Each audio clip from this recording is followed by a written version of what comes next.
प्यारे बच्चों, हम क्लास 10th की मैथ पढ़ने जा रहे हैं। पिछली वीडियो में हमने वास्तविक संख्याओं पर आधारित प्रश्नों को हल किया था। आज हम पढ़ेंगे अगला चैप्टर बहुपद पॉलिनोमियल।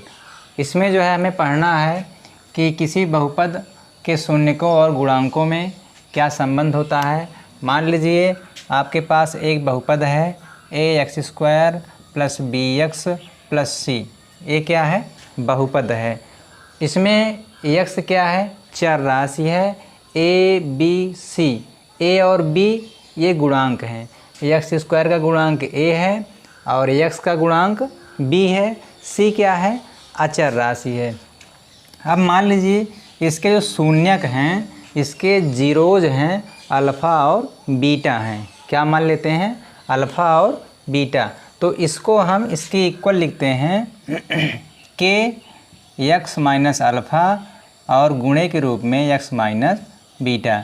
इसको ऐसे हम लिख सकते हैं, शेषफल प्रमेय है एक, उसी के अनुसार इसको ऐसे ही लिखा सकता है। के क्या है? एक अचर है, कांस्टेंट है। अब इसको जब आप सॉल्व करिएगा, इसको हल करते हैं तो हमें क्या प्राप्त होगा? x² minus alpha plus beta, यहाँ x होगा और यहाँ प्लस अल्फ़ा बीटा होगा। जब इसको आप गुणा करेंगे तो यह आपको प्राप्त हो जाएगा। अब इसमें क्या करेंगे? k का गुणा कर देंगे तो kx² minus alpha plus beta, यहाँ kx हो जाएगा और प्लस अल्फ़ा बीटा k। इतना आपको गुणा करने के पश्चात इतना प्राप्त हुआ। ये किसके इक्वल है, किसके बराबर है? ax² + bx + c। अब यहाँ करते क्या हैं, ये राइट साइड और लेफ़्ट साइड के जो यहाँ x² है, यहाँ भी x² है, अगर गुणांक की तुलना करें तो आपको प्राप्त क्या होगा? यहाँ a = k प्राप्त होगा। इसकी और इसकी तुलना करें तब। और x का गुणांक, यहाँ x गुणांक b है बाईं साइड में और दाहिनी साइड में जो गुणांक है माइनस अल्फ़ा प्लस बीटा और k है। यहाँ राइट साइड में अल्फ़ा बीटा k है, यहाँ चर राशि क्या है? c है। तो c का मान जो प्राप्त होगा अल्फ़ा बीटा k। तो a और b c के जो मान प्राप्त हुए हमने तुलना करके, कंपेयरिंग करके प्राप्त कर लिया। अब यहाँ देखिए, यहाँ हम मान रखेंगे, k का मान क्या है? a है, तो इसके स्थान पर हम a रख देंगे। तो इसको रिलेशन फर्स्ट मान लो, सेकंड रिलेशन है, थर्ड रिलेशन है। तो अगर इसमें हम रखें अल्फ़ा प्लस बीटा और k, यही आपका रिलेशन सेकंड है, हम k के स्थान पर क्या रखेंगे? k के स्थान पर अगर हम रख दें a, तो यहाँ आपका क्या हो जाएगा? सॉरी, यहाँ माइनस है, यहाँ b हो जाएगा अल्फ़ा प्लस बीटा = हो जाएगा -b/a। तो ये आपका रिलेशन प्राप्त हो गया। अल्फ़ा और बीटा क्या थे? शून्यक थे। तो शून्यकों का योगफल क्या आया? -b/a। और b और a क्या है? आप देख सकते हैं b यहाँ x का गुणांक है और a क्या है? x² का गुणांक है। तो अल्फ़ा प्लस बीटा, इसका जो रिलेशन होता है वो होता है -b क्या है? x का गुणांक और a क्या है? x² का गुणांक। तो इस तरह से हमने जो है शून्यक क्या है? अल्फ़ा और बीटा है क्या है? शून्यक हैं, जीरोज हैं। और b और a क्या हैं? ये आपके गुणांक हैं। तो ये आपका रिलेशन हो गया शून्यकों का योगफल। ऐसे ही जो है हम थर्ड रिलेशन में अगर k का मान रखें, देखिए क्या प्राप्त होगा? अल्फ़ा बीटा k के स्थान पर रख देंगे a = यहाँ क्या है? c है। तो अल्फ़ा बीटा = c/a। तो यहाँ दूसरा रिलेशन प्राप्त हो गया, दूसरा संबंध प्राप्त हो गया। शून्यकों का जो गुणनफल होता है वो अचर पद बटा x² का गुणांक प्राप्त हो गया। अल्फ़ा बीटा = क्या आया? c क्या है? अचर पद है। किसका अचर पद है? बहुपद का। और a क्या है? x² का गुणांक है। x² का गुणांक है, जिसको बोलते हैं कोफिशिएंट ऑफ x²। तो यहाँ आप देखिए दो रिलेशन मिला आपको। यहाँ देखिए अल्फ़ा प्लस बीटा क्या है, शून्यकों का योगफल, अल्फ़ा बीटा क्या है, शून्यकों का गुणनफल। तो ये आपके संबंध हैं, ये रिलेशन है। इसी पर हम कुछ जो है प्रश्नों को हल करते हैं, एक्सरसाइज को सॉल्व करते हैं।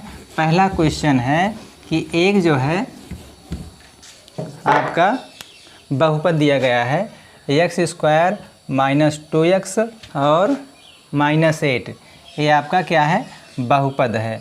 अब आपको इसमें करना क्या है, प्रश्न है कि निम्न बहुपदों के शून्य ज्ञात कीजिए। पहले तो शून्य ज्ञात करना है, उसके बाद शून्यकों तथा गुणांकों के बीच के संबंध में सत्यता की जांच करनी है। तो पहले हम शून्य ज्ञात करते हैं। तो शून्य कैसे ज्ञात करेंगे, हम ऐसे ज्ञात करेंगे कि x² - 2x - 8 = 0 करेंगे, शून्य करेंगे। फिर यहाँ इसका हम गुणनखंड कर लेंगे, 4 दूनी 8 और 4 - 2, 4 - 2 x - 8 = 0। तो यहाँ x² - 4x + 2x - 8 = 0, x² - 4x एक ब्रैकेट में और नेक्स्ट ब्रैकेट में 2x - 8 = 0। तो यहाँ x कामन ले लेंगे तो x - 4 और यहाँ कामन लेंगे 2, x - 4 = 0। तो x + 2 और दूसरे ब्रैकेट में x - 4 = 0। तो आप देख सकते हैं अगर x + 2 = 0 किया जाए तो x = क्या प्राप्त होगा, -2, और x - 4 = 0 किया जाए तो x = 4। तो आपके -2 और 4 ये क्या हैं, दो आपके शून्यक प्राप्त हुए। इस बहुपद का शून्यक -2 और 4 आया, या इसके जीरो जो है -2 और 4 आया। अब इसमें गुणांक क्या है, x² का गुणांक 1 है और x का गुणांक -2 है और अचर पद -8 है। ये तीन चीज़ें हैं। एक क्या है, x² का गुणांक यहाँ 1 है, और -2 क्या है, x का गुणांक है, और -8 क्या है, अचर पद है। अब गुणांकों और जो है शून्य के बीच हमें संबंध स्थापित करना है। तो होता क्या है relation, alpha plus beta = -b/a। यही आपको इसकी सत्यता की जांच करनी है। तो पहले हम LHS देख लेते हैं। अल्फ़ा बीटा क्या है, अल्फ़ा आपका -2 आया, अब बीटा कितना आया, 4 आया। ये आप देखिए अल्फ़ा का मान -2, बीटा का मान 4 आया। LHS आपका अल्फ़ा प्लस बीटा है, अल्फ़ा का मान रखेंगे -2 और बीटा का मान रखेंगे 4। तो आपका जो रिजल्ट प्राप्त होगा वो 2 प्राप्त होगा। अब हम राइट साइड चेक करते हैं। राइट साइड आपका -b/a -b, b ये आपका a है, ये b है, ये c है। तो -b का मान -2 और a का मान है 1। तो यहाँ देखिए 2 प्राप्त हो गया। तो LHS आपका 2 आया, RHS भी 2 आया। इसका मतलब रिलेशन की सत्यता की जांच हो गई। ऐसे आप चेक करिए, अल्फ़ा बीटा = c/a, इसको आपको चेक करना है। तो ये LHS आप चेक करेंगे, तो ये LHS चेक करेंगे तो अल्फ़ा बीटा, अल्फ़ा की वैल्यू कितनी है, -2 है, बीटा की वैल्यू कितनी है, 4 है, तो -8 प्राप्त हुआ। अब RHS को देख लेते हैं। RHS आपका क्या है, c/a, c अचर पद। यहाँ देखिए c की वैल्यू -8 है और a की वैल्यू 1 है, तो इसको देखिए -8 प्राप्त हो गया। तो यहाँ भी LHS और RHS सेम है, इक्वल हैं, तो इसलिए यह रिलेशन भी जो है इसकी सत्यता की जांच हो गई। तो दोनों रिलेशन की सत्यता की जांच हो गई। इस तरह से आपका प्रश्न पूरा हुआ। तो अल्फ़ा बीटा इसके शून्य ज्ञात हो गए और यहाँ इसके रिलेशन की, इसके संबंध की जांच भी हो गई। इस प्रकार से आपके पहले क्वेश्चन का पहला पार्ट पूर्ण हुआ। इसी तरह से इसमें 2 पार्ट और हैं। आप इसी तरह से इसको हल कर सकते हैं, सॉल्व कर सकते हैं। अगले प्रश्न को अगले वीडियो में हम डिस्कस करेंगे।